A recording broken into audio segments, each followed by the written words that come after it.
I just want to say that when you bring up loneliness, and I'm so grateful that you did, so often the lonely person is not going to do what everything says one should do Sure. because they don't feel they can.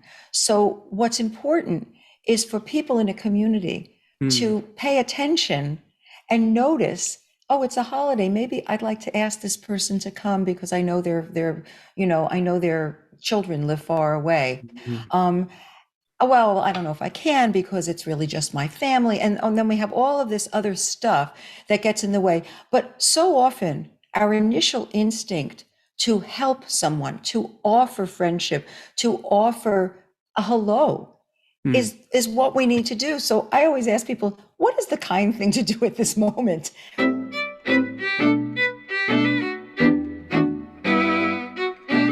Hi, this is Frank Schaeffer, and you are watching and or listening to In Conversation with Frank Schaeffer, which is a podcast. It also is a live Facebook event that is then shown again on Facebook and YouTube and various other places on the interwebs. And today I'm with a friend of mine, Mim Senft, and two of her colleagues, Karina Muller and Dr. Dale Atkins. Is it Muller or Muller? It's actually Muller. Okay. And it's actually Karina. There's no T. Yes. Did I say Katrina? I screwed the whole thing up. Katrina is Karina and it is Muller. All right. And you're in Kansas, which is not home because you're actually from New York, correct? So we got that. All right. Good. Let me introduce you properly. Today, Mim Senft is someone who I've talked to a lot about human relationships and caregiving in the context of her own family, I guess, experiences in the last couple of years of caregiving. And we'll get into some of that. And we've touched notes on sort of a personal basis, comparing notes on a couple of books I've written and her work and what she does. So I know a bit about Mim and her work. And Karina is the managing director of Motivity Care and the founder of Mariposa Wellness. Mim is the CEO of Motivity Care. No. We're co-managing directors. Well, hey, you know what? We just could not be doing better. I'm just gonna correct you, Frank. It's okay. Co-managing directors. Co-founders, I'm going to give up in a co-managing minute and just directors. say, you both founded the Westinghouse or something and move on. And Dr. Dale Atkins is a licensed psychologist and co-author of The Kindness Advantage: Cultivating Compassionate and Connected Children. And all three women have come together today to talk about caregiving. And I guess that ranges because of your book, Dale, from a very young age, children, something I've been writing about in the context of my grandchildren, all the way to Mim's family, who have been needing care recently. Someone passed away, and we can get into that. And then of Karina, you have a connection to this work as well. So first, may I ask one of you to talk about what you do in terms of Motivity Care before we get into the issues. I don't know which of you would like to explain what that is. I could try, because Mim has explained to me what she's doing, and I think it's a really good idea, by the way. I've enjoyed it. So I have some intelligent questions to ask you about it, but why don't you, Mim, or whomever set this up? Since we've had I'll let Karina go, and yes, you get to hear it from her perspective. So Karina, tell us what Motivity Care is. Motivity Care takes the complexity out of caregiving management. And what does that mean? That means that when one is caring for a loved one, an elderly loved one, a family member, a friend, it takes a lot of time, energy, effort, emotion. And most of us don't realize how complex it can really be, and how frustrating and how exhausting and how time consuming it can really be. And so Mim and I created Motivity Care to alleviate just that. And we're offering a high-tech, high-touch solution to take away some of that complexity and give back you time with your loved ones and your family members. So there's the technology is a digital platform where you could store your vital life information, from medical to legal to accounts to membership to memories to wish lists. And the high touch is that there's a concierge manager and someone helping you along the process, because as we said, it can be really overwhelming for both the person that's being cared for and you as the caregiver to that person, and managing everything happening from maybe 30,000 feet above. So we, just to clarify, we are not the actual aide on site or the person that brings the food or the groceries, but we help manage the vendor to do that or the people to do that. Yeah, one thing when Mim was describing this to me, and thank you, that's a good description, that I really liked, I mean, it's a kind of a nice little thread to follow here and to get into this in some detail, was this idea of storing memories that might otherwise be lost. For instance, my wife and I met listening to the Beatles album Abbey Road. So I can imagine myself at some point, you know, as a recipient of caregiving, if I'm incapacitated or starting a, you know, progression into the night of Alzheimer's, whatever it might be, who's going to know that? Whereas if my son talked to me now and stored that away, there's a little detail that all of a sudden would suddenly jog and bring things back. Have I got that right? And you have a lot of stuff like that, don't you? And yeah, things people don't think of.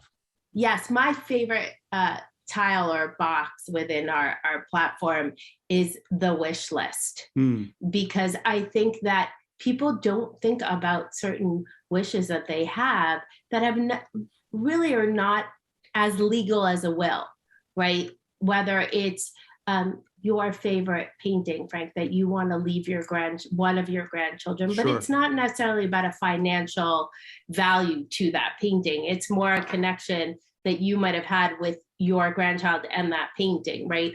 Or what would you like at your funeral? What kind of music would you like? Do you want music? Do you want someone to speak? And that doesn't necessarily go in a will. And I think, and I would imagine Dale agrees with me on this, I think that relates a lot to alleviating family tension and confusion in difficult moments.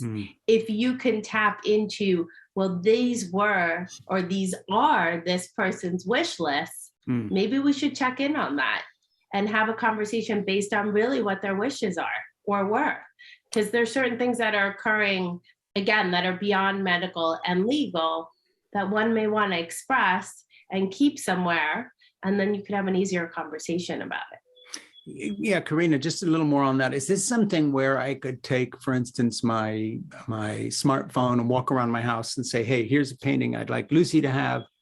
Yes. And by the way, the day I painted this is the same day my best friend, Francis Ackerman, died. And I can remember going and being with him. That's someone that I don't want you all to forget about, and kind of have a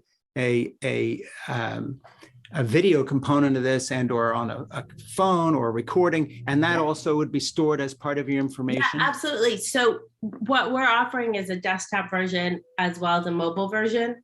So, and they're seamless. So whatever's in your desktop is in your mobile as well. And so literally, if you want to do voice messages, like if you're walking around your house and you want to just speak and save that, you can in both the memories or the wish lists or a combination, because the other beautiful thing about this is that you can save the same thing in two places as well.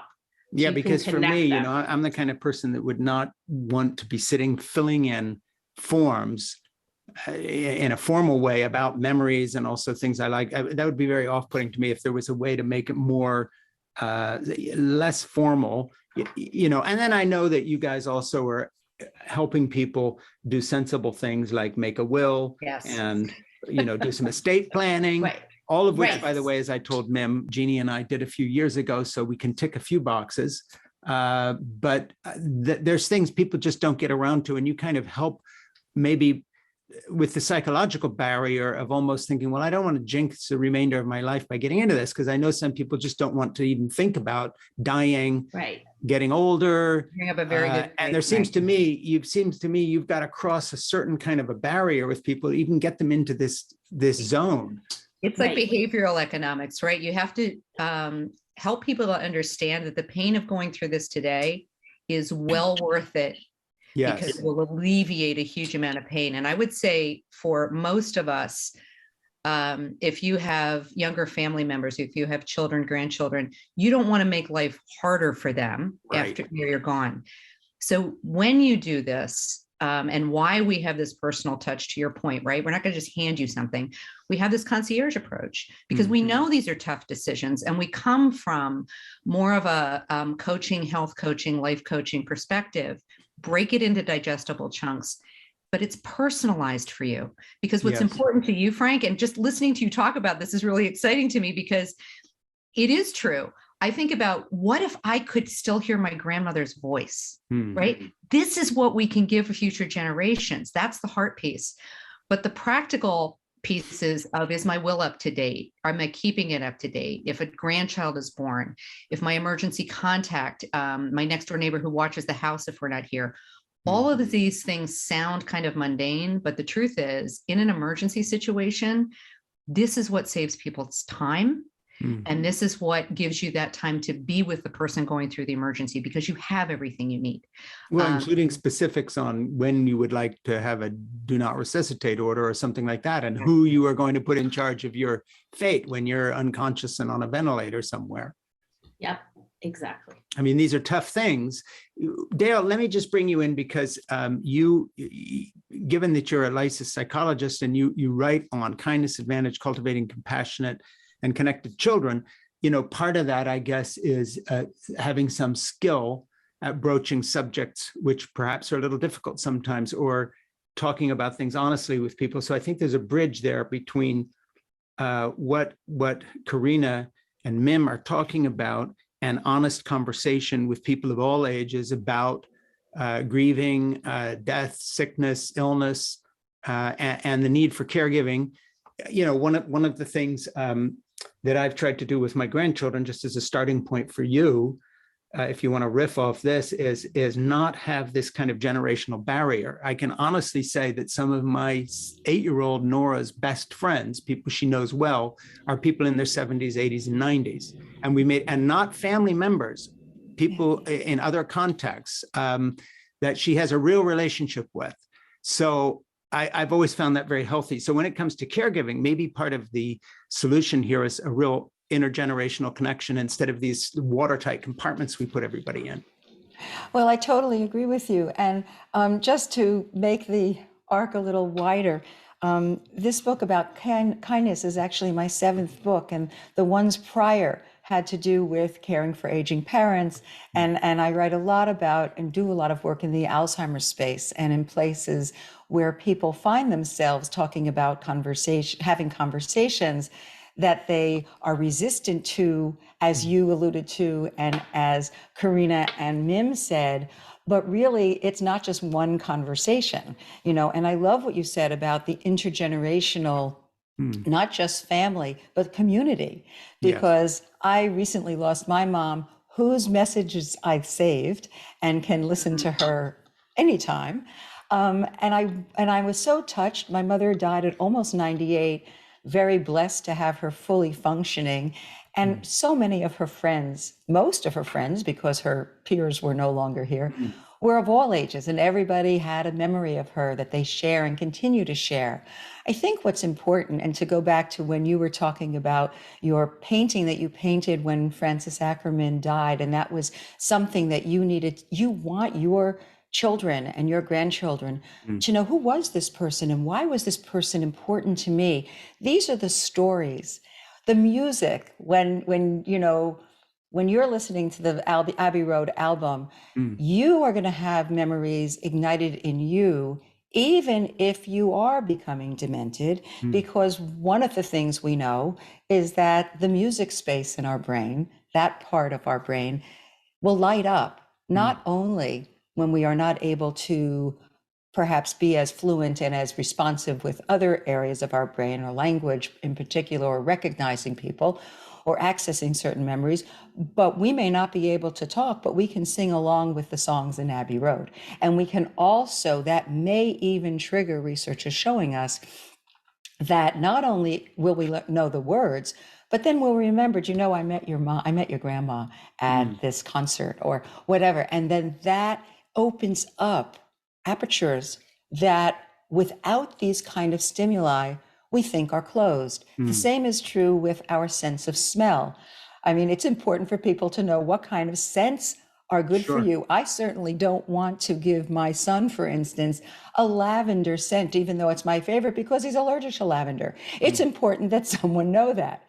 So I think in addition to these wonderful, very important, concrete issues that we need to talk about, and again, it's not one conversation, it's not one survey. It's really an opportunity to have many conversations. It's an opportunity to be able to share parts of your life that you would like other people to know.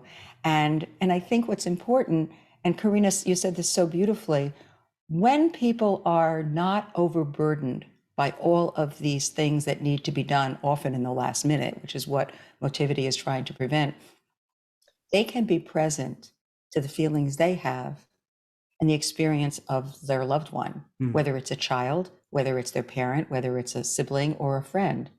And they can really focus on what that person needs and what they need.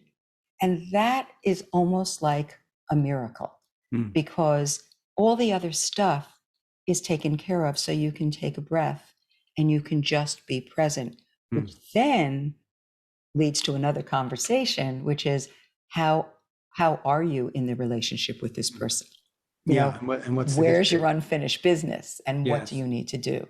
And of course, jogging the memories in a way that it's early enough to maybe get in there and do something about maybe some unfinished business too, which would be another good reason to be talking to Karina and Mim about this. Before I go on, let me just ask you, in terms of your involvement with Motivity Care, do you have, I know you're here in the conversation today and you've written something very related, but are you part of the Motivity Care family itself in helping Karina and Mim, or are you a writer who's a pal and advises them because you do this, all this stuff about relationships and all the rest of it? It's kind of both, because I like to feel as if I'm part of the family. And I think, Mim, would you say I'm sort of also an advisor of sorts? You're on our advisory board. Not just sort of, you are. So I am hoping that I have something to offer from my professional experience. Yeah, I but mean, I love that you talk. But I Yeah. love that you refer to me as a pal, because I do think of myself in that way too. I figured. And joining in the conversation is really an honor for me. Well, you know, I've talked to Mim a couple of times and like her very much, and Karina and Mim seem like very sympathetic people, but I wasn't envisaging that they would bring someone along that they did not like to this conversation. Say, well, actually, you know, she's a foil because everything she represents we hate. I didn't see that. Anyway, let me back up a minute here and talk to you individually. I know a little more about Mim. Now, Mim, you recently had a loss in your family that you've been very hands-on about, taking trips to Israel. Tell us a little bit about that. I won't presume to try to tell that story. You tell me your latest hand-holding, caregiving experience and unfold that a little bit for us. Yeah, well, Karina and I refer to these things sometimes as the tipping point, and you may have older people, but you're not thinking about it every day. You know that that call is going to come. You know that something's going to happen. You try and plan for it, but it is always, no matter how old they are, it's always a life-changing moment. And so in our case, because it was in the middle of the pandemic again, which I know has challenged so many of us in so many ways and made caregiving even more challenging. But my mother-in-law, she was 91, had a fall. This happens, as we know. We had to make a decision, are we going to do surgery or not? That's a big deal at somebody that age. She is a tough lady, an amazing woman, made it through, but I needed to fly over and manage her care, because I think what a lot of people don't understand, especially if you work full-time and you have family, people get better care in facilities, hospitals, when the staff knows that there's people showing up. That's Yes. just a fact. And so part of it was making sure that we were there to manage all the pieces, the paperwork, and I was still working. I mean, I was still working from there. At the same time, my 99-year-old father-in-law was at home, and we had a full-time care, taker for him. So we get her through this, we get her through rehab, we get her home. And 3 weeks after we got her home, about the time I was going to fly back, my father-in-law passes away. And so now dealing with this, and again, not unexpected. He lived an extraordinary life, and but it's still sad, and again, very profound experience to lose somebody that you love. And so it was this kind of double hit, and balancing all these pieces of the puzzle, and looking at the practical side. But I will tell you that the minute I got overseas with my mother-in-law while she was in the hospital, I used Motivity Care. I literally put everything in there for me so that I had it at the hospital. My husband here, when he was here in the US, could have access to all of this. Yes. And I think I had shared with you the day that my father-in-law passed, he passed at home. There was information in Motivity Care that I needed. We didn't have good internet access. And I called Karina. And literally in 3 minutes, I had everything I needed, the practical stuff. Who's going to pick up the body? Where is the burial plot? Who are the folks that we need to contact right away? And it took, to Dale's point, this is why you want to be prepared, because then we could be there and share stories and be emotionally supporting ourselves, because the administrative stuff was so much easier. There was just so less stress about this. And it's very different from the first couple major caregiving experiences that I had. And it is why I believe so deeply in being prepared for what's now, but also having those eyes in the future. Sure, no, I understand. Security, peace of mind, and is truly a gift, I believe, to the people that you care about. Well, and you just went through kind of a test run for yourself and found it to be very helpful on a personal level. I just want to note on the way through that the way you and I met was through the Women's Business Collaborative, WBC, and Josie Zylstra, who runs an outfit called Gender Fair, where you can download an app on your phone and check out their any company that you're doing business with, whether it's booking an airline ticket or renting a car or buying something, and how they treat women in terms of their people they employ. We met through them, and then I'm on the advisory board, whatever it is, of WBC, the Women's Business Collaborative. We have a few men on board, and I'm one of them. The context, I don't think, is a fluke, because when it comes to caregiving, of course, you're looking at something behind the whole concept of caregiving, which is compassion and empathy and fairness in life anyway. I want to bring something up to the three of you and just throw it out there. I was struck by something a few months ago when I was reading a review of a book that had just come out in the last 6 months called How Not to Die Alone. And it had nothing to do with what you're doing. It had to do with the fact that so many people these days, on all the studies of loneliness and all these other things, are living either alone, literally, have come out of a series of broken relationships where now they find themselves alone, never pair bonded or were with anyone. And the trend is very much from teenagers, which, I want to talk with Dale about, all the way up through the elderly. All the studies that are done, all the serious studies that are done, find an explosion of loneliness. And this book was basically doing really basic stuff. Like, if you get into an elevator, look up from your cell phone and talk to somebody. And I was just thinking, where the hell are we, where you've got to write an instructional book on how not to die alone? And it isn't Karina and Dale and, Mim telling you how to use their service in a practical way. It's even more basic than that, of make conversation, be nice, make eye contact, try to know your neighbors' names. What do the three of you think about this kind of societal trend in the context of caregiving, where we can statistically say for sure less people will be getting care from someone they know and love than ever in American history, given the kind of social dissolution of bonded relationships right across the board? And I just think that's a huge, huge looming problem. And that's the backdrop of what you all are doing. You're not presenting a solution to that in a philosophical sense, but surely you all have been thinking about this. Well, in a way, we are hoping to present a solution. I mean, just to tell you that the reason that I wrote the kindness book is precisely what you said. And it was written for parents and grandparents of children, but it's been received by large corporations and school systems and universities because of exactly what you said, Frank. And it has to do with our connection to another person's humanity, our not resisting that eye contact, our welcoming it, our initiating it, our being able to see that we are not only not alone, but we are all connected. And so if we believe that we are connected, the way I treat you should reflect the way I would like to be treated. It's the golden rule. And what does it mean to be kind to another person? Yes, when you're in an elevator, when you hold the door, when you say, oh, it's good to see you. I didn't see you yesterday. Is everything okay? Or gee, your lawn's looking nice. Whatever it is a human being to another human being. And it's noticing and it's observing and it's accepting who this person is in your life, not trying to change them, but wanting to have that sense of connection.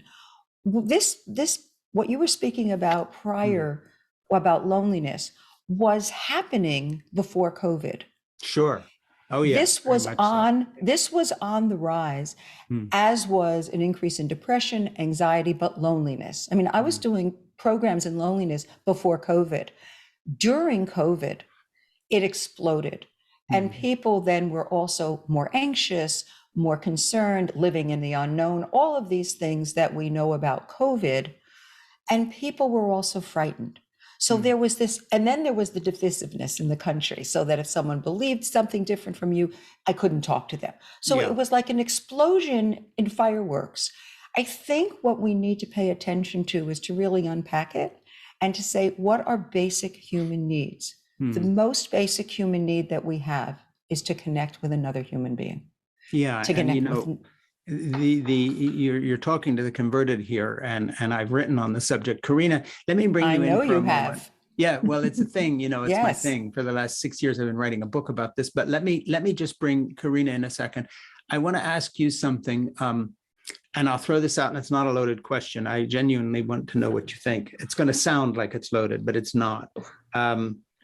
It is my feeling, and I could be wrong about this, that we really have taken a bad turn somewhere in American corporate history and the way we look at career as a priority that is taught to children when we ask them, what they want to be when they grow up, rather than who they want to be, what kind of a person.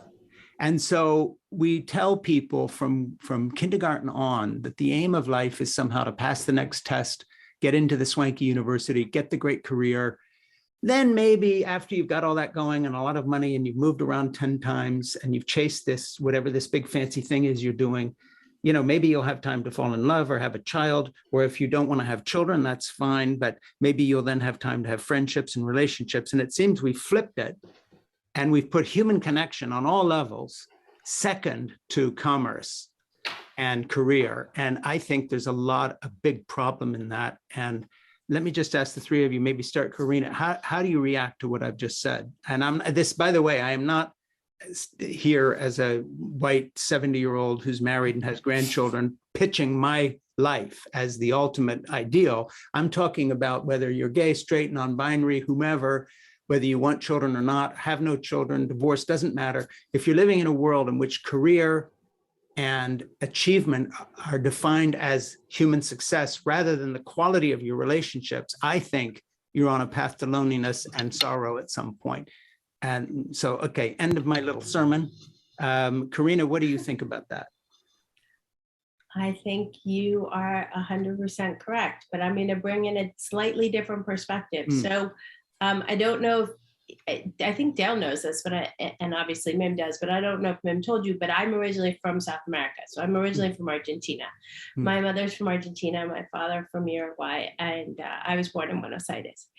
And has always been throughout my childhood and my life that shocking difference between the family connections and the friendship connections of South Americans versus Americans. And again, I'm not knocking. I love this country. This country gave my family a lot. We are the immigrant dream, all of that. 100% support the United States. But the behavior in South America, you work to live. And in the United States, you live for work. And I worked a lot in South America and Europe and Asia and Europe. I've traveled and lived all over the world and worked all over the world. And the difference when I land in Buenos Aires is no matter how busy my people are, there's always time for coffee, Frank. There is always time for coffee. You will never get, oh, you just landed, I got to pencil you in 5 days from now at noon because that's the only moment I have. Right? It's okay, let me check my schedule. I could probably meet you in a couple hours for at least 30 minutes. Can't do more than that, but we'll see you. And it's that importance of that human connection. And yes, maybe they're not as successful. They're not as financially successful. They don't have multiple homes, maybe, or all of those other things, right?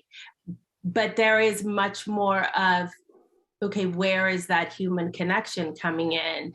And I need to prioritize and place more time on that human connection than my work life. And again, I think it becomes even more apparent when you live in a city like New York. Where let me dive in a little deeper on that and talk to you. You're in New York City and you brought up your family. So let's do a little bit of family history when we talk about connection. Mim has told us a little bit about her husband's family and her caregiving connection there. But Karina, let me talk a little more with you. Where did you grow up? What were your parents doing? Where are they now? And you're not in New York as we speak. You're in another place. But tell me a little bit about your life. Give us some perspective on your life here. And you can be as personal as you want. I mean, this is not, we don't have to be all business here. No. It would take very long, though. Well, give us a version you feel comfortable with. I'll give you a very quick version. So on mom's side, and this is sort of interesting just to note, I'm 5th generation Argentine Jewish, which is a lot for Jewish immigrants. And so mom's side was very entrenched in Argentine society and very much proud of their roots, but also proud of very nationalistic. On dad's side, totally different scenario where they're Austro-Hungarian, Czech, Slovakian, and very much proud of those roots. And they escaped the war and ended up in Uruguay, and then in Israel. And so my life was very much brought up of, so we moved to the United States, to Miami, and then San Francisco, and then New York. How old were you when you moved? I was 3 when I left Argentina. Okay, so you grew up in Miami first? No, Miami, San Francisco, and New York. Probably the most in New York. But here's the unique aspect of my parents, right? Compared to a lot of their other immigrant friends, my parents were very big on us understanding where they came from. So they never lost the connection. We had homes in Uruguay and Argentina, had a huge connection with Israel. So basically, if you ask my brothers and I, we really grew up in 3 different places at the same time, which sounds probably obnoxious, a bit ostentatious, or maybe snotty, but it's really how we grew up. So our first language is Spanish at home. It wasn't English. And so they very much wanted us to understand, these are who your grandparents are. These are who your great-grandparents are. This is how the family got to where it got today. This is what Israel represents in your family. This is what the connections and the history. And this was very important to them. They're very successful business people. My mother, an intellectual properties attorney, my father, a businessman in the sports industry. And they definitely worked incredibly hard. They were those immigrants that very much worked all the time, but figured it out and did it. Dale may appreciate this. They weren't about the quantity of time. They were more about the quality of the short time they spend with their children. But it's definitely, as a kid growing up, you're very confused, right? Because you don't really belong anywhere. How many siblings were along for the ride here? 3 more boys. I'm the oldest. Oh, you're the second mother. Yes, exactly. Yeah. Exactly. And then did that make you want to be never see a kid again, or did you then go off and have any children of your own, or what happened next? No, that kind of made me never want to. Yeah, I can imagine. Yeah, I joke that I raised 3 boys with a mother that worked full time. No, I was the youngest child in my family, and my 3 big sisters, and there was a big age gap. Kind of, I had 4 moms basically. Yeah. So my youngest brother and I have a big age gap, and okay. So yeah, we are an incredibly close family, and we're very close. But yes, they tell me often that I sound like mom and that I bark orders at them, and I'm very bossy and typical older sister. Syndrome. Well, somebody's got to toe the line, otherwise we face chaos. So is anybody living in Israel now, or is everyone stateside? Yes, all of Dad's family is in Israel. So okay, and then what was the far way back connection before South America? The Austro-Hungarian. Austro-Hungarian. Okay, so Austro-Hungarian. On Dad's side. On Mom's side, way back goes Polish, Russian, Lithuania, Ukrainian. And when did they get out of the Austro-Hungarian Empire, as it were, if it was still an empire? It was they escaped the Holocaust. Oh, so basically it was in the late 30s or during the 40s, they came early straight 40s. to the States? And no, they went to Uruguay. No one came to the States. And did they come to Uruguay via some other route, or were they able to get straight to Uruguay from Europe? So my father's my father's mother was able to get they went Vienna to Budapest to Montevideo. My grandfather on my dad's side was the youngest of 8. Yeah. And he was put on a cruise to go around the world with his cousin. And he received a telegram from his father, get off at the next port. And that next port happened to be Uruguay. There was no rhyme or reason. And then he asked for a Jewish family, and they said, here's one. And that was my grandmother's family. That's great. So my great grandmother was a very strong person who very much believed in the creation of the state of Israel, and sent her oldest son in 1948 to fight for Israel. And then eventually everybody followed. Sure. Well, that's such a fraught and huge history. We ought to just do another interview and talk to you about that, because, you don't want to breeze past a subject that's that big. But to get back to the subject today, and then I'm being serious, we ought to come back and talk about that, because that's such an interesting subject. To go back to where we're at today, when it gets into caregiving, then what have you experienced in terms of caregiving, or is this more in the future for you? Or you talk about grandparents. Just Mim gave us a little bit of that part of her life with her in-laws. What has your hands-on kind of experience of that been? You raised your brothers. Aside from that, what else has been happening with more elderly people, for instance?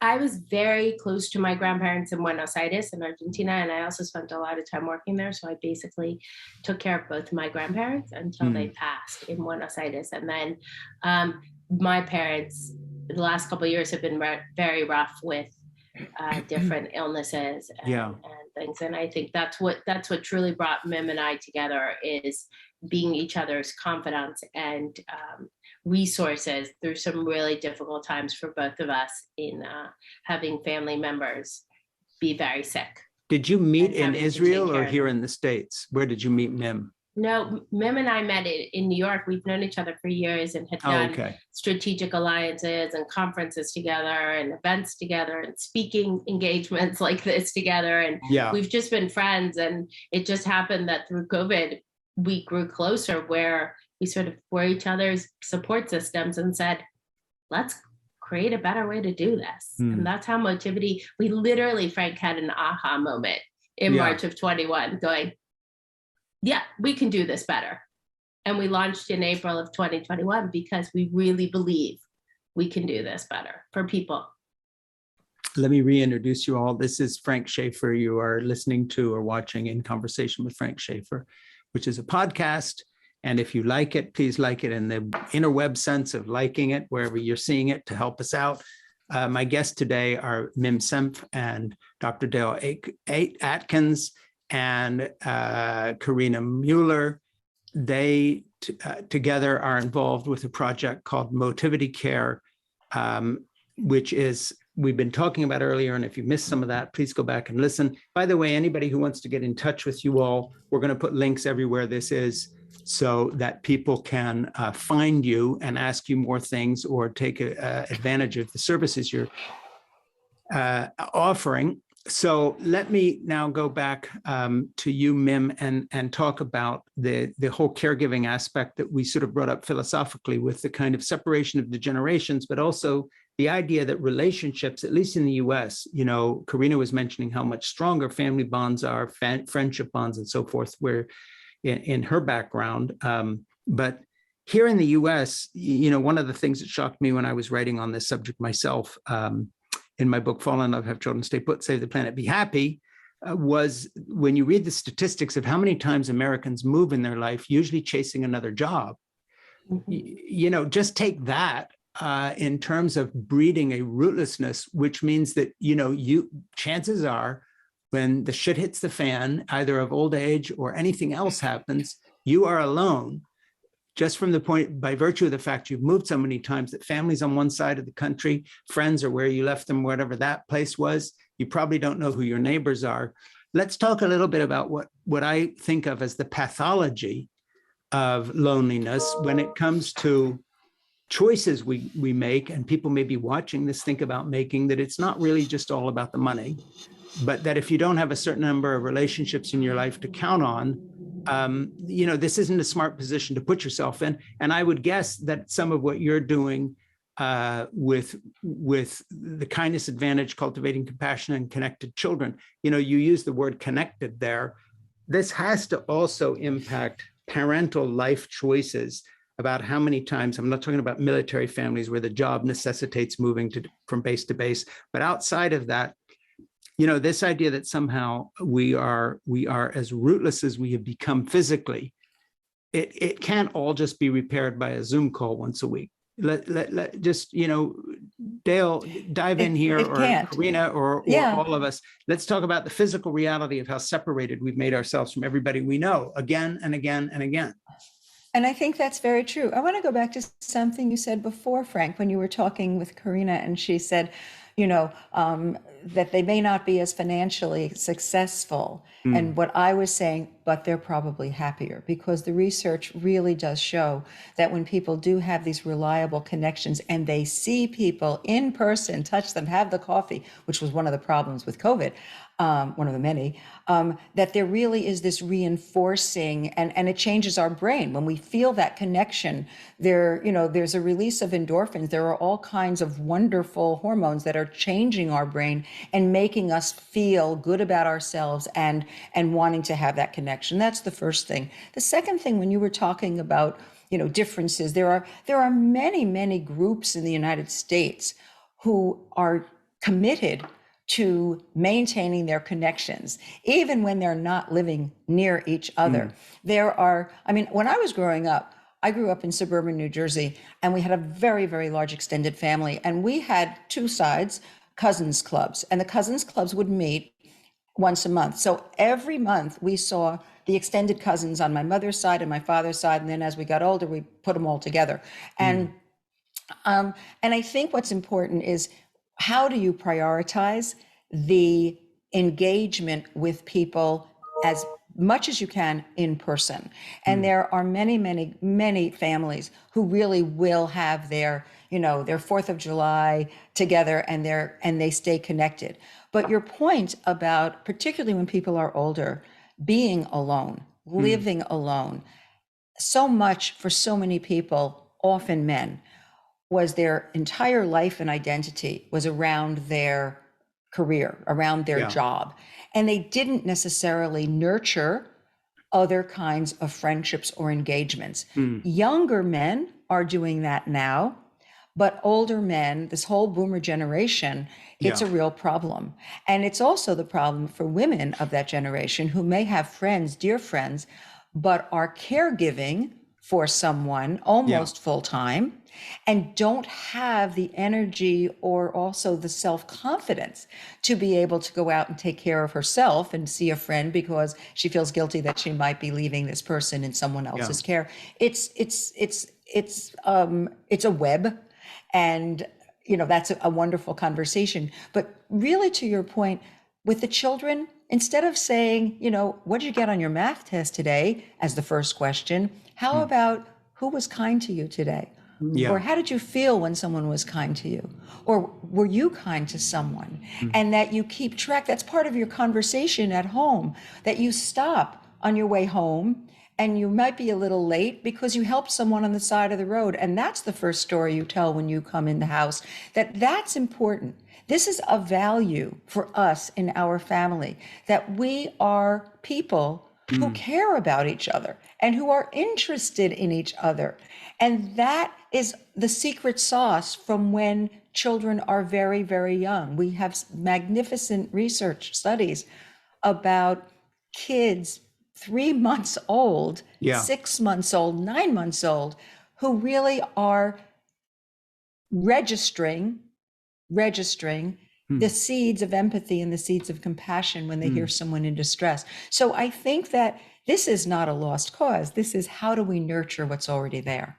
Well, and it's interesting when I hear you talk, because we talked, it's kind of like for this whole thread around loneliness and how do we actually address this, and I think practically it's one of the things that Karina and I did a lot of thinking about, because there's plenty of tech out there, right? And great tech, and we use it for this or that, but without the human touch, particularly when we are talking about caregiving, it is, you need someone, a trusted person to talk to.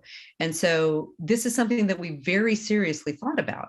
It's, there's the practical side of getting people organized, but we get on calls with people and just listen, because suddenly mom has cancer, the woman who is the glue to the family, and people are distraught and they need to talk about it.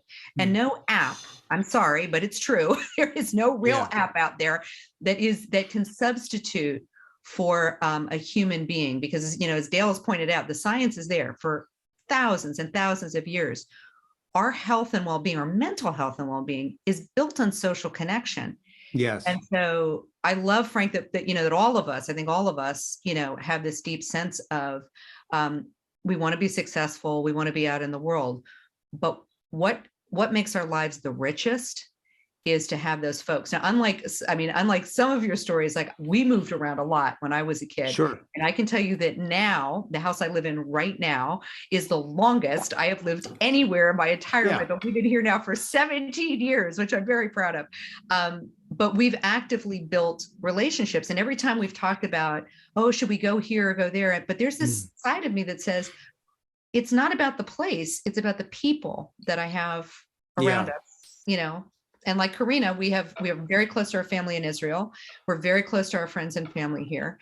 And, and it is something that we talk about in terms of, care for the caregiver. Dale talks about it. Karina talks about it. You talk about it, Frank. I talk about it. This idea of pausing and having this mindfulness approach. If you are managing all this care, how are you caring for yourself? How are you being kind to yourself in order to be able to, see and be kind to others? Because there is that balance, and you can't do that for an app.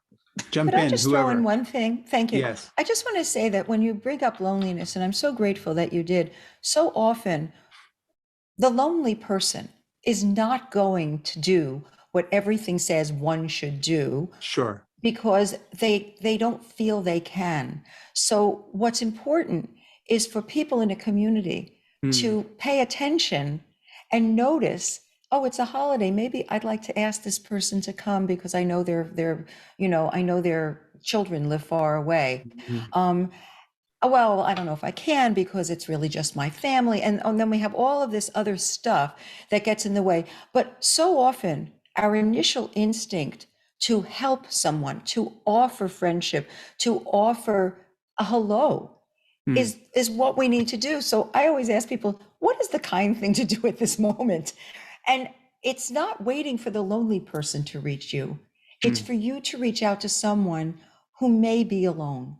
And if we each did that, just think of what might happen.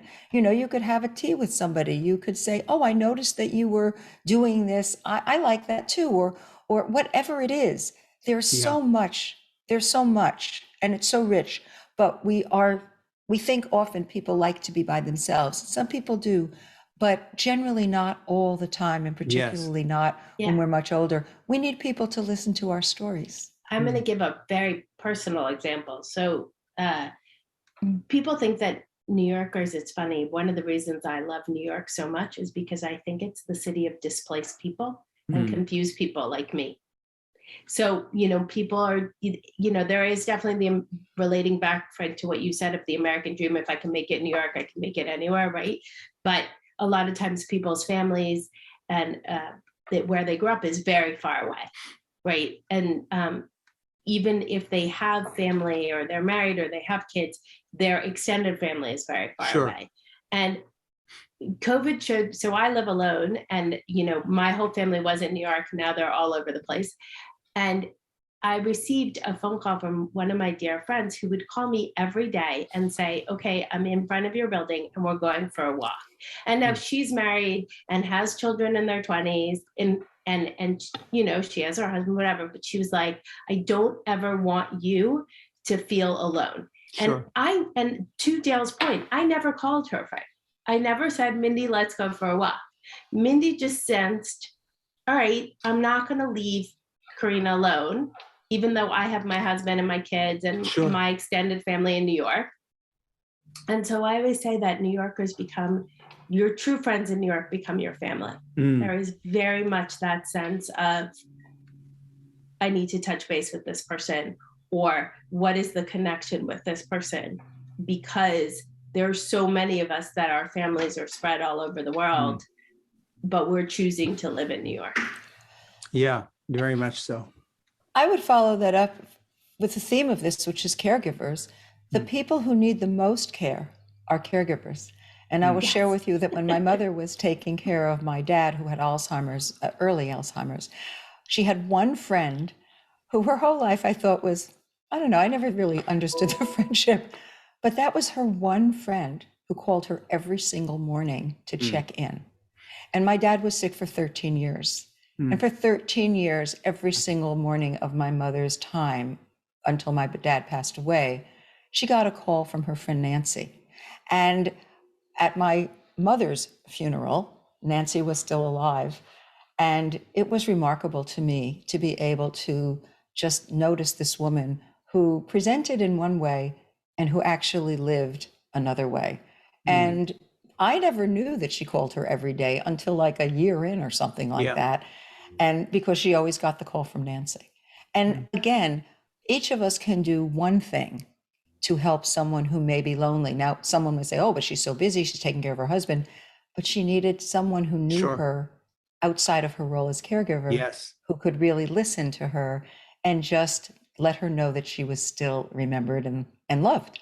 Yeah, and also connect her back to a part of the world in her life that wasn't defined by caregiving, in the sense that there's still a door open to another part of you here. You're not just the caregiver.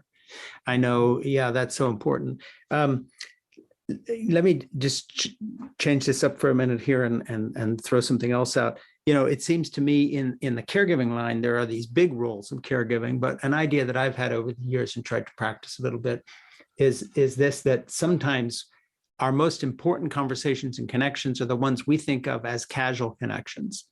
It isn't the big family dinner. It is taking the time with the invisible 70-year-old person who retired. Now she's bagging groceries at Market Basket, and everybody goes by her and nobody stops to chat. And instead, if every time you go through that line and she happens to work there a long time, you have a real conversation with her, and you learn that she quit the meatpacking department because it was giving her arthritic hands hell because the hands were cold all the time. And you ask her how she's doing, and you remember, this takes you 3 to 5 minutes a week. But what you see written on that face when you're in the checkout line is a whole different kind of connection. And I just feel that, our casual connections sometimes are the most important, in the sense that they are the ones that, I guess the way I would put it is the same thing I think sometimes with my grandchildren, in terms of taking time with them. This is the only day they've got. This is the only moment they've got. And so either you invest in that or you don't. And something I was talking about with my wife, Jeannie, she's 70 now. We were talking about how as people get older, they get more invisible. Just, God damn it, I am determined not to have anybody that I connect with be invisible. Period. And once Good you get for that you. in your head, that there are Yes. people who are feeling invisible, you really do start to treat everyone around you different. You're not a saint. You don't do all sorts of great things, but just this idea that there are people who feel invisible, and on my watch, it's not happening, really the makes a benefit is difference to you. and makes you feel different benefit- about every interaction. The benefit is Societal also to good. you. And Yeah. the research supports what you're saying. The Yeah. research supports that in these, quote, casual relationships, Yeah. this is what really makes people feel connected, because you are connecting to the essential part of that person. And when Yeah. we start to feel invisible, we feel we have no meaning or purpose, or we don't have anything to contribute. So when someone notices you and really engages with you Yeah. as the person you are, it makes you feel good too. It's actually called the helper's high. You help someone and your brain changes and you want to do more good deeds. So you will miss her when you go to the Yes, to exactly. the store and she's Look not for there. them. Where is she? Is she okay? Yeah. And she will get the message, oh, Frank was here and he was asking about you. Yeah. And this is what connection is about. Yeah. And It you're right doesn't, on those it studies. doesn't, yes, it doesn't degrade the wonderful family dinners. No. It's an additive. There's And I enough think- for everybody. Yeah, and it's like caregiving for kids. I mean, people say, "Oh, well, you do all this caregiving for your grandchildren," which I do, and I have 13 years been their caregiver for their parents when they're working. People saying, "Oh, well, isn't their parents are so lucky to have you?" And I look at them like, "What planet are you from? Yeah. Don't you understand that this is the warmest, best part of my life, the most tiring sometimes?" But I feel the same thing about these casual connections. There are these studies about, you buy the Mercedes you've always wanted, and you get a sort of 2 weeks of charge out of it. You can remember a tiny little act of altruism a year later, and it can lift you out of depression.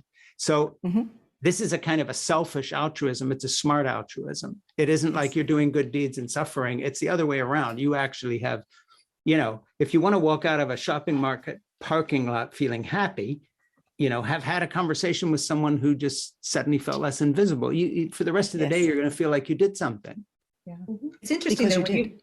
yeah, and when you're talking about that, like I think the visual that I have of this is like the societal tapestry that Yeah. everybody, all this, if everyone is doing this, Yeah. it's not just you. Suddenly you start to think about how this multiplies. It's that, I don't know, it's the visual of the drop in the water. But I like the tapestry because it's an active thing, and everyone Yes. brings their own color to it, their own texture to it, and suddenly you have this beautiful thing. And I think it is the thing, I think, in the communities that I've been lucky enough to be in, where everyone can show up as their genuine self. Mhm. And you do notice people. I mean, I will tell you, I shared with most of you, I did a lot of theater when I was very young. And one of the amazing things about that for me is because there were people from literally every background, and some of them were what some people would classify as a misfit or didn't communicate in like a normal way or whatever it was.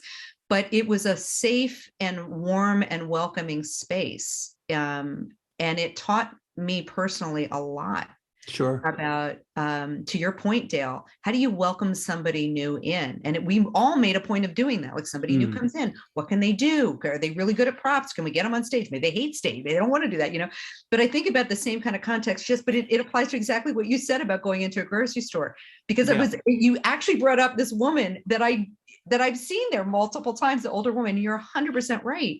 Like you do look for them. And this kindness to me is a miracle. We underestimate radical kindness, right? It really is this like almost radical act now for us to go out and do it. But you have to get out of your own head a little bit. It becomes a habit. When you think through and look through the lens of kindness, it becomes a habit because it is who we are. And I think that, the late Thich Nhat Hanh, the Buddhist monk who recently passed away, used to say compassion is a verb. And I think that it's so important. Compassion, you think it and then you act it. And I think that when we take that action, we are really doing something to enhance not only ourselves, but the whole world, because we are making a connection and we are noticing that there is another person there and that we want to know that person. Yeah, And when in did your doing book come out? I just want to ask you when your book came out. This book came out in just before the pandemic. Just show us the cover a little bit here. Here it is. It's a great book. Excellent. I've read it. Thank you. It's all about what we're talking about. Yeah. And I think that really it's a reminder, would I have written it differently now, several years later? I would have expanded, but the essence of it is the same, which is, who are we? What are the fundamentals of kindness? Yeah. And how does the world get better when we are kind to each other and we move along from hate to kindness? This is really something that we can do.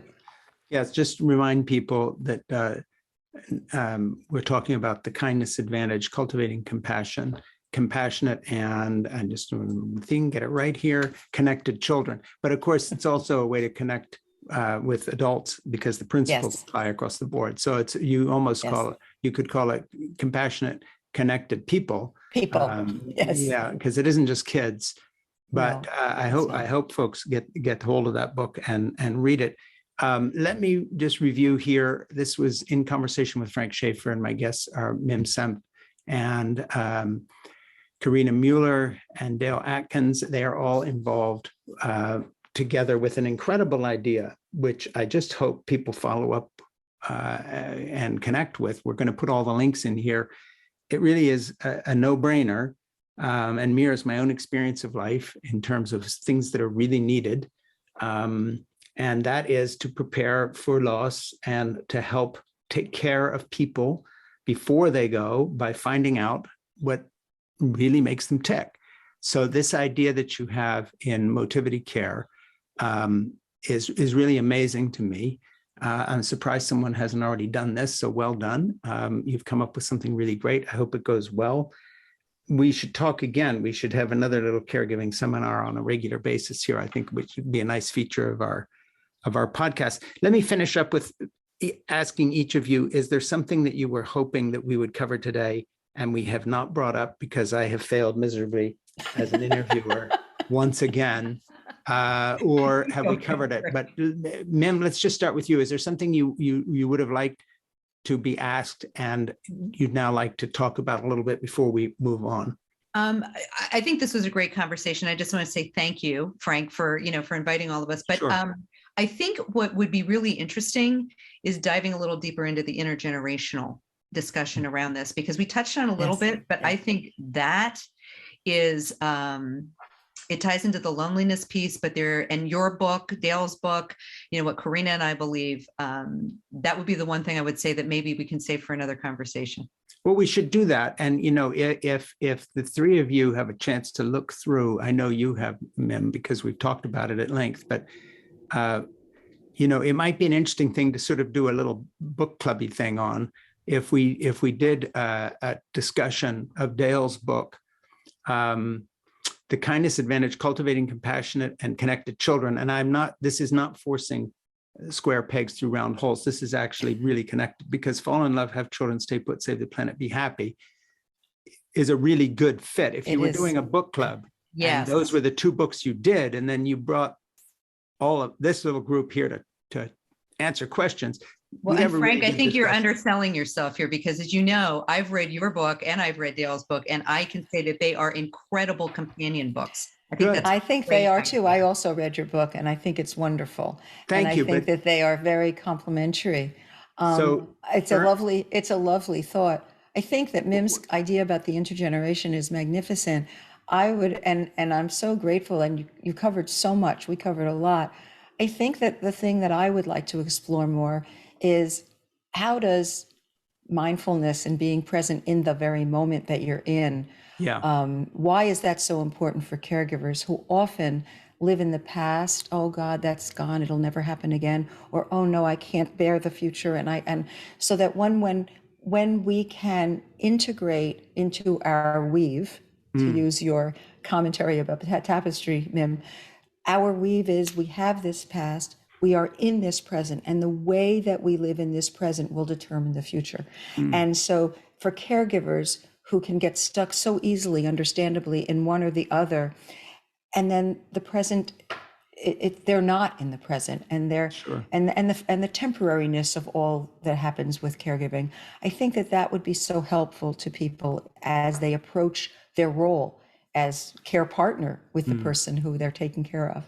Yeah, and Karina, you actually, with your family experience and the flight from the Holocaust and all the rest of it, you have such a connected life. I just want to point out that the title of my book can be a little off-putting if you think I'm talking only in terms of fall in love, have children, stay put, save the planet in a literal sense. I'm talking about falling in love with love itself as a motivating, guiding principle. I'm talking about the fact that today, Karina, you and I are each other's children, because I'm offering you the care of listening to your ideas, and you're caring for me by being on my podcast. And stay put can be figurative or literal.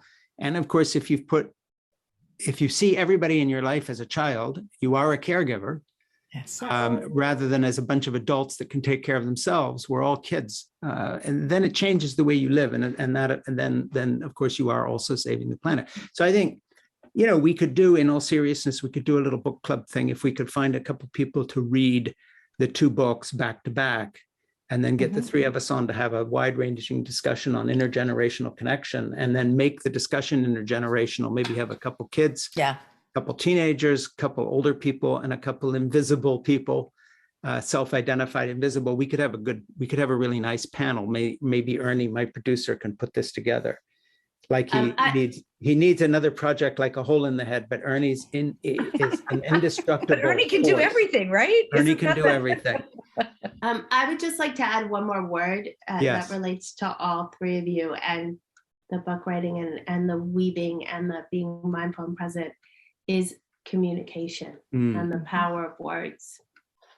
Because I think relating back to intergenerational, or whether it's falling in love with love or children, and also, by the way, as a side note, Frank, I think there are many ways in life that you can be a mother, and it doesn't necessarily mean that it's your biological child, right? So there's all of that too, but that's a whole other conversation and podcast too. But I think the power of words and communication, and it's very how you express something and how you say something to that person in front of you makes a really big impact. And also in terms of intergenerational, right? Like, you can hear one thing from my father says something to me, and then you say the same exact thing, right?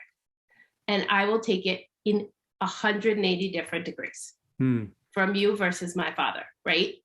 Because there is that communication and that instant reaction. Well, those words are coming from my father versus Frank, or a child to a parent, or whatever those intergenerational relationships can be. But I think sometimes we're not mindful enough of how our words actually sound and resonate to the person in front of us. So back to Dale's point, can you take a mindful moment and pause and really think about what you're expressing and how you're expressing it, whether it is verbal or body language. It's how you communicate sometimes is really important, because that's what that person may walk away and remember. So the flip side to yours, Frank, of that invisible person, that person walked away remembering your tone, how you said good morning, how you said thank you, right?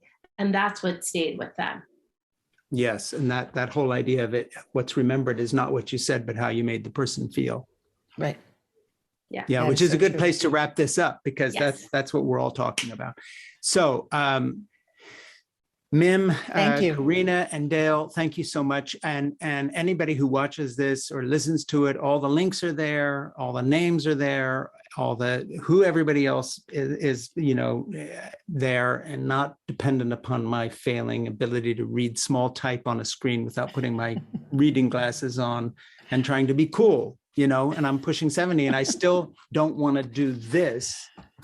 And I'm not tech savvy enough to know how to maximize this. And I can make Word documents bigger, but I'd have to go like this to get everybody's name. You look so intellectual with those on. Come on, man. Yeah, but you know what I'm saying? I'm fighting the whole thing here. When I have my 70. Wait, we're all going to. Thank you very much. Yeah. Okay. Do not feel alone. One of these days, I'll do one podcast where I get everything right. And I'll let you guys know when that one's up. But So far, that's how it goes. Anyway, much love to all Thank three you, of you. Frank. Thank you. Thank And we'll you put so links to much. everything, and we'll be back and talk more. We'll see what Ernie Great. can cook up. Great. Wonderful. Thank Thank you you so so much. Thank you very Be much. well. Bye. Thank you. Bye. Bye.